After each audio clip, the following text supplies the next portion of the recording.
Oui, bonjour mes camarades. Alors, dans ce congrès de l'UNI à Rome, de l'UNI Europa, nous abordons bien sûr de nombreux sujets de débat, en particulier des sujets qui touchent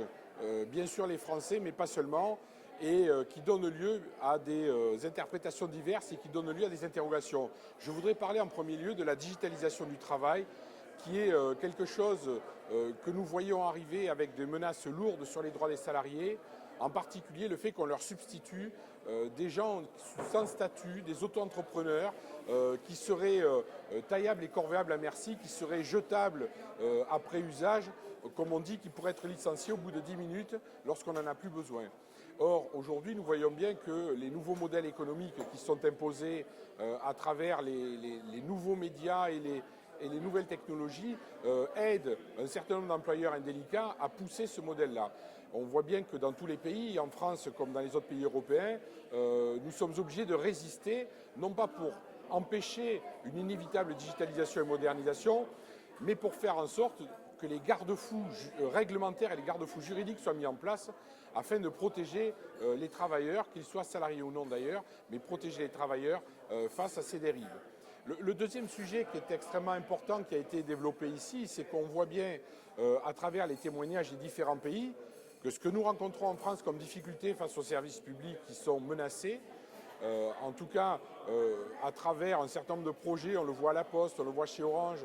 où on cherche à détricoter ce qui a fait l'âme des entreprises, eh bien, les témoignages des différents camarades des pays européens qui nous entourent conduisent à nous poser les mêmes questions et conduisent à tirer la conclusion que les politiques européennes en matière de services publics vont dans un sens de les réduire, si ce n'est de les remettre en cause et de les supprimer, pour aller toujours plus vers de la privatisation, la remise en cause des statuts des personnes qui travaillent dans les services publics. Et bien évidemment, tout ça remet en cause pour nous, en France, notre modèle républicain qui est fondé sur l'égalité de tous devant le service public, devant la loi, et par là même